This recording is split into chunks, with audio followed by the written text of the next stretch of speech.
Hai semua, Assalamualaikum, selamat tengah hari. Okey, bersama saya, Shi dari Avicenna Women's and Children's Specialist Hospital dan bersempena dengan Minggu Kesedaran Infertility, kita membawa seorang doktor pakar obstetrik dan gynecologist reproductive medicine iaitu Prof. Dr. Muhammad Hashim. Assalamualaikum Prof.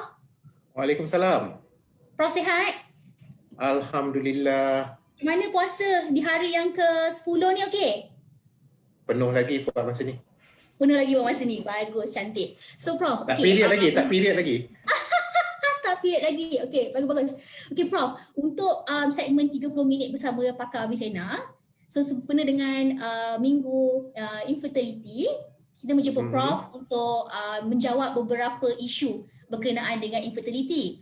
Tapi sebelum tu, kalau Prof boleh share sikit tak, macam kalau obstetrik dan gynecologist tu saya tahu yang pakar sakit puan, tapi reproductive medicine tu mungkin mungkin Prof boleh ceritakan sedikit pengenalan kepada reproductive medicine? Reproductive medicine ni dia cuma orang kata another sub bidang dalam ONG. So sub bidang maksudnya dalam ONG dia ada sub bidang onkologi, dia ada sub bidang fitomed, and reproductive is more for this type yang orang kata untuk infertility punya atau isu dengan soal yang untuk mendapatkan anak as well as macam hormone imbalance ataupun reproductive hormone. Reproductive hormone. Okay. And then okay, kita masuk kepada orang kata kita dah sentuh isu kepada pasangan ya untuk mendapatkan cahaya mata, sukar untuk mendapatkan cahaya mata. So maksud infertility ataupun ketidaksuburan ni maksud dia apa kepada pasangan tu? Adakah dia kepada perseorangan ataupun ada kepada individu ataupun macam mana? Orang kata dengan maksud fertility ketidaksuburan ni pada pendapat doktor.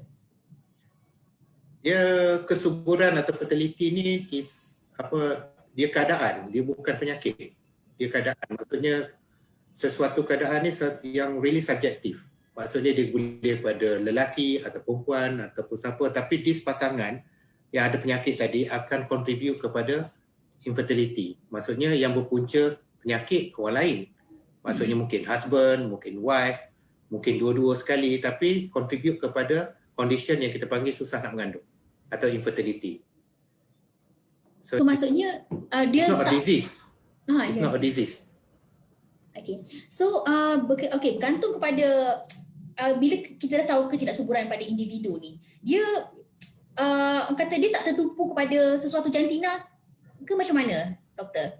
Kita bukan nak jadi sex racism bukan ya, sexism kat sini kita tak jadi macam tu So kita just nak orang kata pendapat doktor mengenai ketidaksuburan dalam sesuatu jantina. Tak, jantina dia tak kira lelaki ke perempuan, yang penting apa yang contribute kepada ketidaksuburan. Maksudnya a disease itself mungkin daripada perempuan yang ada endometriosis ke, ataupun mungkin daripada lelaki yang tak ada sperm ke, tapi yang contribute at the end is susah nak mengandung. So okay. Itu dia tidak tertumpuk pada sesuatu jantina. So that means anybody can have the mistake and then contribute to this condition. I see. Okay. So untuk berbalik kepada isu jantina tadi tu, sekarang kita masuk ke isu lain. Masalah ketidaksuburan ni berkait dengan keturunan ke doktor? Bisa kata kalau ibu saya dapat penyakit tu, dan adakah saya juga turut tergolong dalam ketidaksuburan infertility? Dia condition ni saya cerita, condition ni dia susah saya nak cerita dia keturunan ke tak. So kalau penyakit tu boleh. Maksudnya kalau you ada penyakit yang related macam PCOS ataupun kencing manis, dia boleh inherited. Boleh dibawa ke anak, ke cucu macam tu. So that means kalau orang kata you ada satu penyakit yang macam endometriosis, boleh bawa ke depan, maksudnya ke anak, ke cucu. So that means kalau the disease itself can contribute to fertility problem, and then still can have macam inherited condition. Tapi it's always 100% inherited. Disease yes, but not condition. Okay, alright. And then macam that one dari segi keturunan pula. So kita ada orang kata myth and fact lah dari segi gaya hidup ataupun lifestyle yang boleh mempengaruhi ketidaksuburan seseorang tu. Pendapat doktor? Lifestyle atau gaya hidup ni saya rasa tak ada kena-mengena. You can be different way untuk Sebab gaya lifestyle you, hidup nak kan kaya, nak macam miskin ke whatever yelah, lifestyle you, cara you betul, hidup kan. betul, Tapi betul. tabiat tu yang penting. Kalau tabiat you suka merokok, tabiat you suka minum, tak kira you lifestyle you orang kaya ke orang miskin ke, you can contribute to the damage of the sex organ, I mean testis ataupun telur. So Dia boleh that means they mempengaruhi lah. contribute. Yep. Boleh mempengaruhi. So and then benda-benda yang orang kata kalau lifestyle atau tabiat yang kita ceritakan tadi tu membawa kepada pola pemakanan pula. So macam sekarang ni kita banyak dengar, saya sendiri banyak dengar fakta mengenai kalau kita makan buah, kalau kita makan setengah jamu, dia boleh orang kata mengatasi masalah ketidaksuburan tu. Dan ada certain benda makan, kalau bila kita makan benda ni dia jadi tidak subur, kalau kita makan benda ni jadi subur. Betul ke doktor sendiri? Saya susah nak comment on that because kalau kita ikut secara logiknya kan, every modern medicine they must come from the traditional medication, medicine dulu. Maksudnya so far orang kata kita tak lahir-lahir tiba-tiba jadi modern medicine. So mesti people belajar daripada yang traditional things kan. And then modernizekan dia. So and then buat kajian semua. Tapi yang cuma saya katakan whatever things, facts, kita datang dengan medical base, medical evidence. Kalau orang dah buat study to show that this one better and then we can use. Kalau tak hearsay ni susah saya nak cerita yang ni jual jamu ni, yang ni jual ni bagus semua. It's something like it's selling promotion sahaja. Reality dia berapa banyak orang pakai, berapa banyak yang jadi kita tak tahu. Cuma yang siapa yang jadi dia akan come forward and say, oh aku mengandung, aku bagus pakai ni. Tapi dah beratus orang pakai cuma satu jadi dia yang cakap, yang 99 orang lagi tak cakap. So no point. So doktor punya pendapat. So saya tak kisah yang cara makan ke apa benda, tapi biar dia berfakta. So look for any fakta yang betul. Jangan ada fakta daripada grup Facebook ke apa benda yang macam direct selling. Sebab saya pernah kena juga. Buka Facebook, jual satu item elektrik, very good, everything semua, order masuk online, balik datang, useless. So that means kena tipu basically. So it look nice on the Facebook. So something like, kalau you nak satu benda tu, satu benda yang berfakta semua and then go and look for it. Atau tanya orang yang lebih pengetahuan. So maknanya sekarang ni Prof mengatakan yang ada betulnya makan buah dan ada yang tidak betulnya ke, ataupun memang makan buah tu berelok? Dia most of the people now, kalau you tengok banyak new research, they are talking about the vitamin D in reproductive life. Because the high vitamin D, which is kita lacking now vitamin D because tak nak kena matahari. So most of people akan ambil vitamin D and showing that vitamin D is good to improve the fertility. So vitamin D banyak dalam buah, banyak dalam vitamin E pun sama, certain buah macam buah delima, buah macam buah asam lugu tu banyak vitamin E yang is good, it's antioxidant. So that means for the kita boleh consume jugalah untuk buah-buahan. Problem dia sekarang ada some packaging dia datang dengan buah delima tapi dia letak dengan gula yang gila punya manis. So you minum jadi diabetik pula.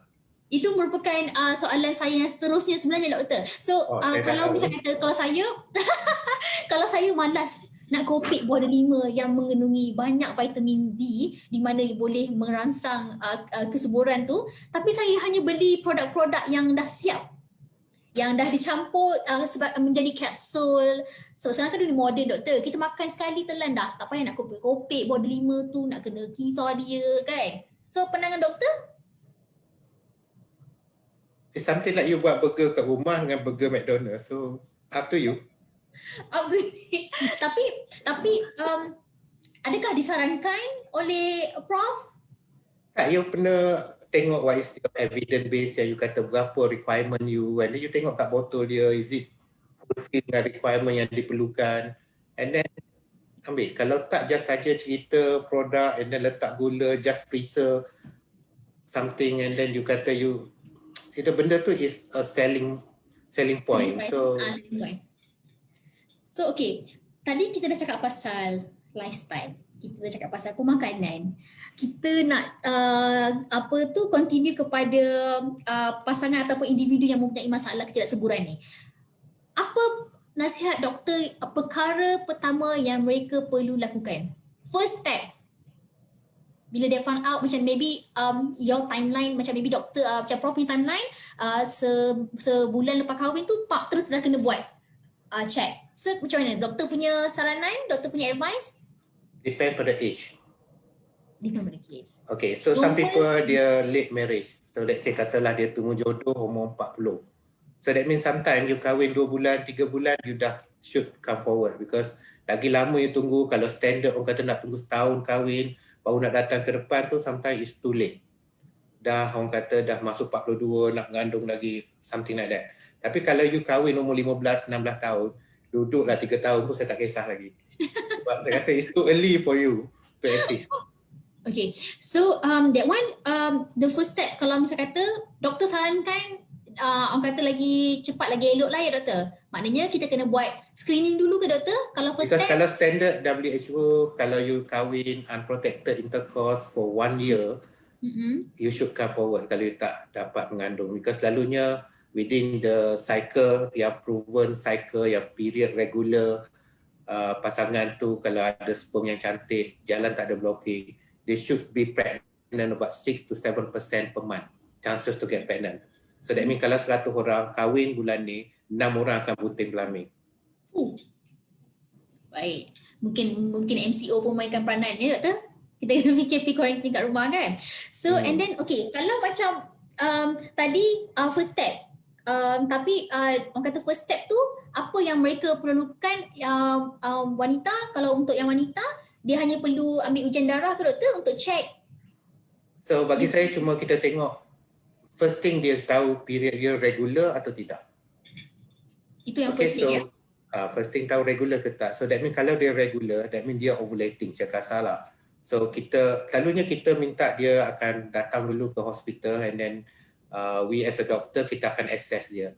So 3 benda yang selalu kita nak assess. Satu is that orang kata we see the target organ. Maksudnya satu is sperm lelaki. And then kita tengok the ovary punya problem, sama ada AMH ataupun ovary reserve dia. And then number 2 is that kita akan tengok dia orang punya period tu regular ke tak. Kalau tak regular, that means chances of having tak ovulation is higher. And then bila kita dapat 2 ni, kita kata okay, sperm dia okay, ovary dia okay, dia regular, kenapa tak conceive? And then check sama ada jalan dia block ke tak. Sebab kalau jalan dia block, and then IVF. Kalau jalan tak block, means kita panggil unexplained. Bila kita kata unexplained, kenapa dia tak boleh mengandung? Everything is normal. So beyond kita punya control, and then kita akan suggest mungkin kita buat ni for helping yang unexplained. So sometimes dia remain unexplained lah. Proceed to IVF lah sekarang. I see. So sebelum kita proceed to next question, anda kalau mempunyai soalan untuk diajukan kepada Prof, boleh ajukan di live kita punya komen bawah tu. So sebab kita ada masa 15 minit saja tinggal, tapi soalan banyak ya sebelum ni kita dapat. Saya akan bacakan soalan yang kita terima daripada tuan-tuan dan puan-puan. So and then Prof, tadi Prof ada sebut pasal rawatan IVF. So as we know that IVF tu merupakan satu orang kata prosedur yang lebih kurang expensive, tapi sebelum kita proceed to IVF tu kan, ada cara lain tak sebelum kita ke IVF tu? Saya dengar ada IUI, doktor. Itu yang kita cerita what is the factor dan contributing. So that means katalah factor tu is a tube block. So you procedure tu is IVF sahaja. Maksudnya kalau you bersama biasa, sperm you dekat vagina. Bila you IUI, sperm tu nearer to the uterus, dalam uterus. Tapi still need tube to be travelling, nak jumpa telur you kat ovary. So that means kalau you tengok condition you is tube punya problem, and then tak ada choice lah.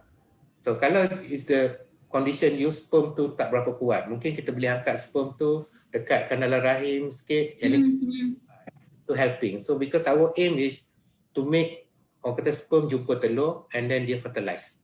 Dia akan jadi embryo. Baik. Yeah.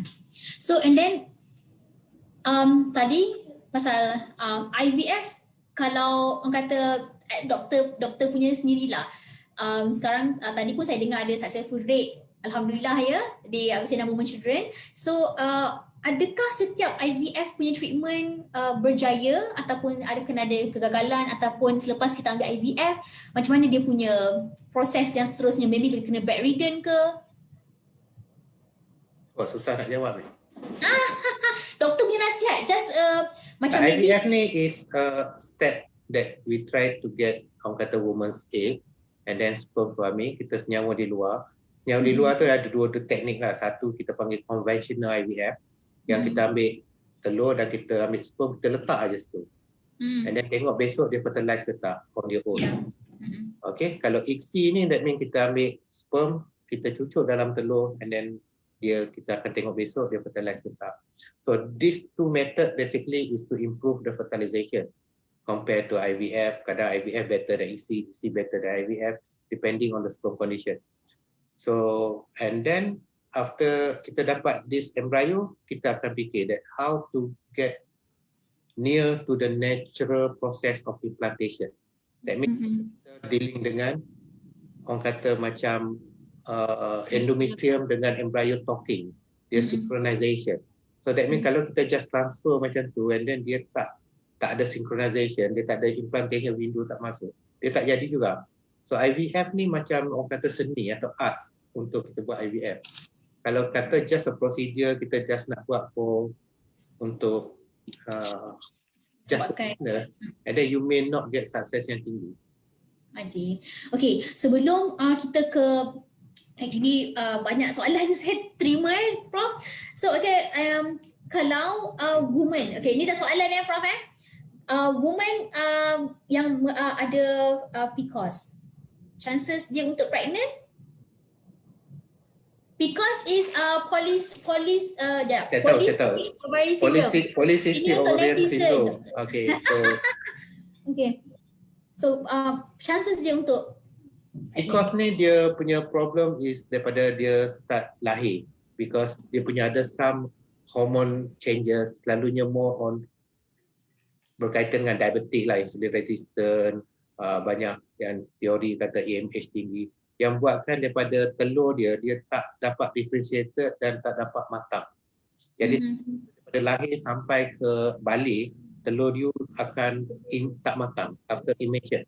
So bila tak mature, that means hormone you cuba nak stimulatekan ovari tu keluar telur, jadi dia tak keluar telur. Jadi sekasar telurnya banyak tapi tak matang.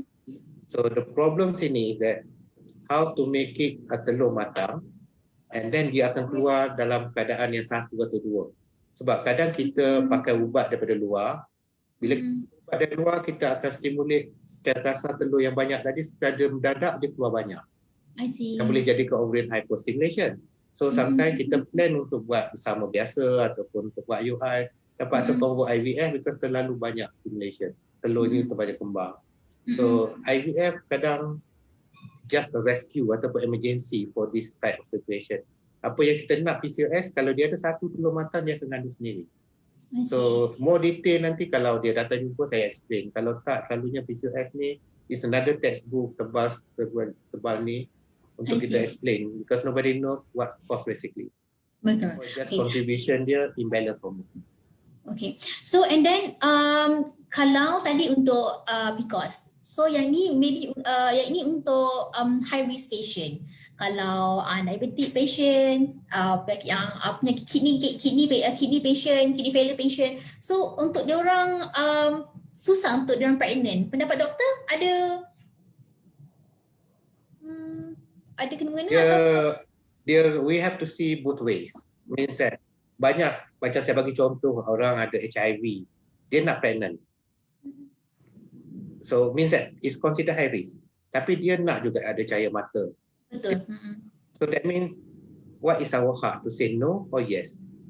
So same thing dengan orang sakit jantung, orang sakit buah pinggang, dia nak ada zuriat dia. Takkanlah you nak dia hidup tanpa anak. So sometimes we need to help. Tapi justification dia, adakah we are doing the right things? Macam you tolong orang HIV pregnant. Kemudian anak dia lahir nanti, anak dia pula akan query kita, kenapa aku dilahirkan dengan keluarga macam ni? So aku menimbulkan isu anak dia dengan sekolah, dengan orang tu, because kena kutuk because of parents dia ada this disease. So mean that sometimes it's pro and con. You tolong for parent to get dia punya wish that ada anak, tapi you tak fikir yang anak tu apa akan jadi hidup kalau dia dalam keadaan this situation. So same thing dengan you ada disease. So kalau disease tu yang high risk yang you rasa you tak hidup lama ke apa. So that justification dia, you memang nak zuriat. Tapi zuriat tu nanti siapa nak jaga kalau buat masa you are having some problem lain. So and then jadi tak ada masalah lah untuk mereka. Bagi saya tak ada masalah untuk bantu dia mengandung. Cuma saya akan talk to them that you kena fikir that what will happen to the orang yang dilahirkan nanti. So backup dia lah. I see. Faham. Okay. Actually kita dapat since ada like 10 minit left je Prof. So saya bacakan soalan daripada Facebook Live kita. Okay, umur 39 tahun, BTL dan tiada apa masalah yang lain dan fail FET due quality embryo not good. Soalan saya, adakah sebab quality embryo tu punca tiada implantation? So macam saya cerita yang tadi, IVF ni is communication between endometrium dengan embryo. Dia akan macam bercakap dari segi penerima getah. So for us, we try to do macam prepared endometrium, embryo pula depend. Kalau embryo good embryo, and then with this thing pun kita tak akan dapat 100% because kita bukan Tuhan. Tapi kita can reach up to 70% pregnancy rate. Cuma bila embryo tu ada low quality and then success rate getting lower, atau endometrium kita tak berapa cantik, not well prepared pun dia akan getting lower walaupun embryo dia cantik. So balancing between these two yang kena ada some fine tuning dan kadang-kadang ada some additional medication yang kena tambah untuk pembentukan ni. I see. And then soalan kedua dia, adakah body akan menolak embrio dan anggap itu benda asing sehingga tiada implementasi berlaku? Itu memang ada teori yang dia punya selalu dia orang kata unexplained fetal loss.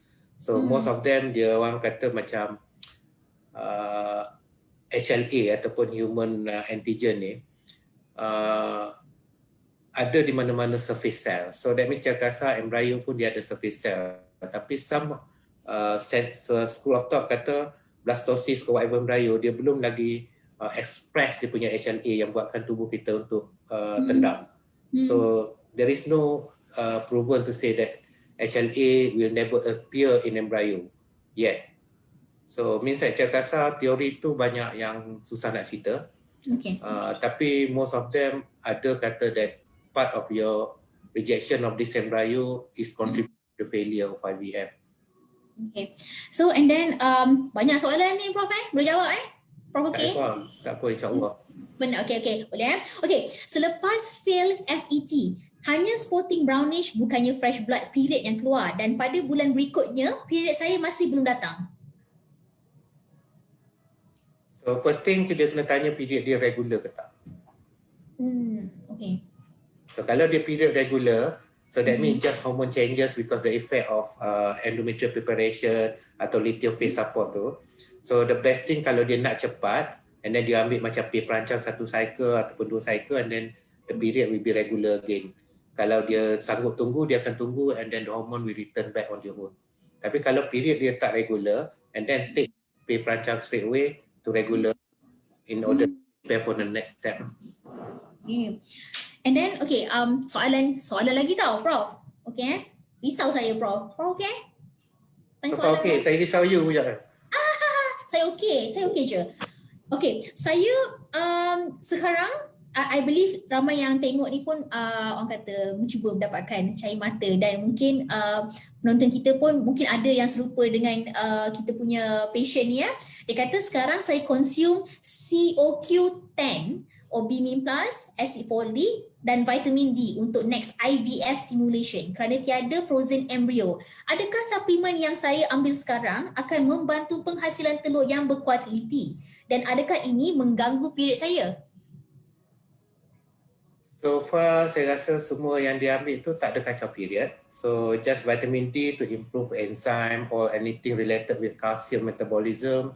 Q10 is anti-stress which is also omega 3. So more on this data menunjukkan dia improve the quality of embryo ataupun egg. So saya galakkan. Tapi most of people ni akan gunakan benda ni dalam grup yang darah dia AMH dia rendah. Ataupun low ovarian reserve. Okay, I see. So okay, dua last question Okay, doktor, saya berumur 32 tahun. Doktor baru diagnose saya ada PCOS. Sebelum kahwin, period teratur. Lepas kahwin, period jadi 3 hari. Adakah akan menyumbang menopause awal? Betul ke PCOS tidak boleh sembuh? PCOS memang tidak akan sembuh. Cuma kita kena control because PCOS dia ada long term complication dia. Yang long term complication ni dia macam hypertension, cholesterol, all this metabolic disease. Number 2 is more on kita panggil hormone imbalance yang contribute to the obesity dan high cholesterol. Dan number 3 is more on yang kita kena prevent is that make sure period kita always regular. Kalau tak, kita akan expose diri kita pada hyperplasia dengan kanser endometrium. So itu jaga.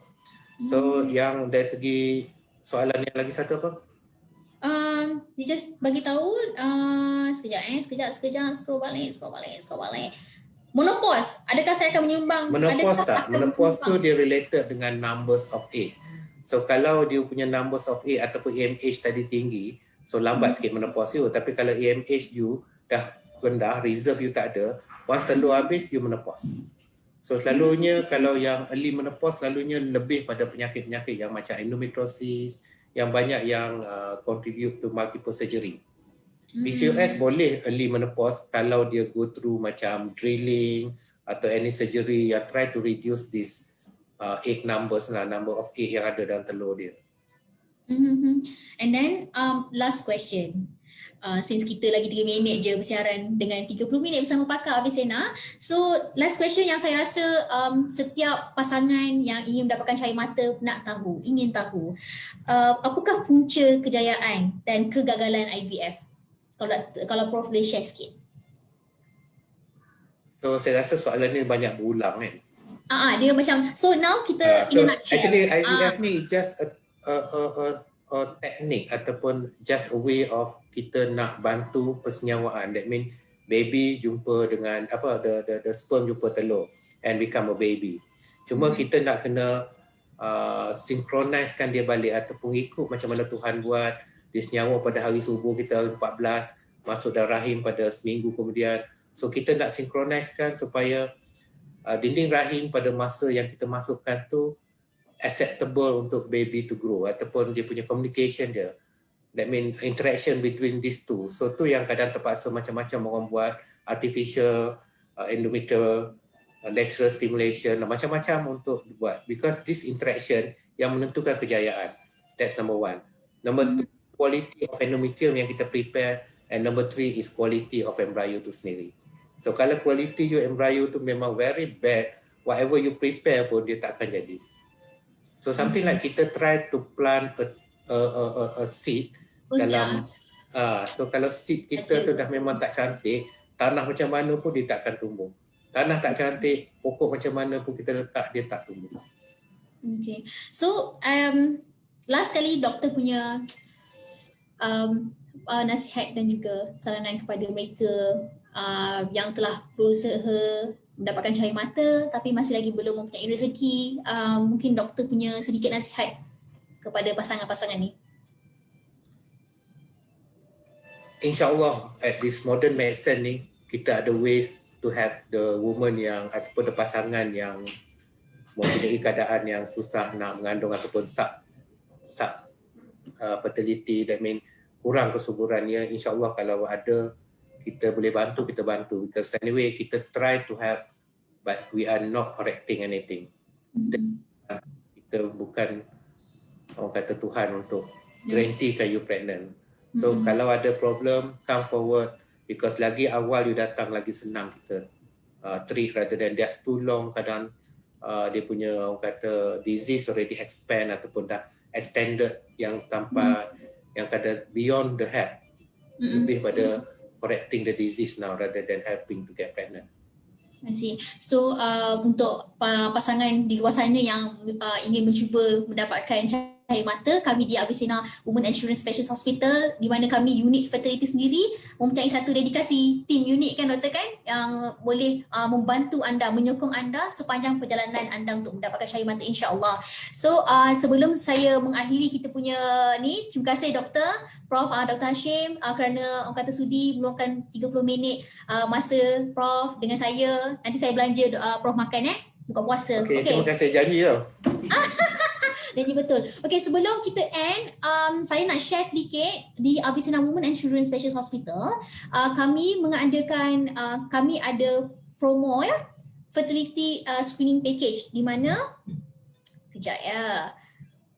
Di mana ini untuk lelaki dan juga wanita dan ada juga untuk couple. So jika anda berminat, anda boleh call talian di bawah situ 0355151888 ataupun just boleh email kami di kline@avicenna.com.my.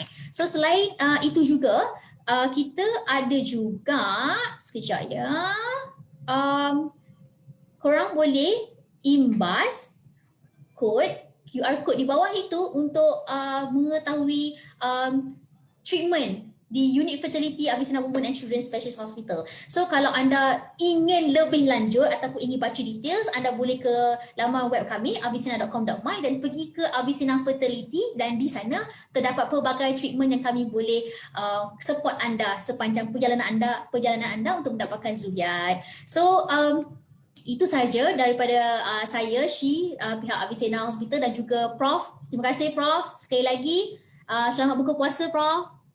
Tak lagi,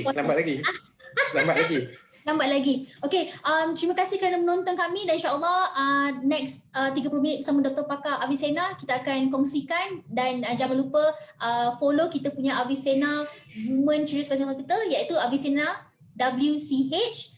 Dan di sana kita ada sharekan info mengenai infertility lelaki dan juga perempuan.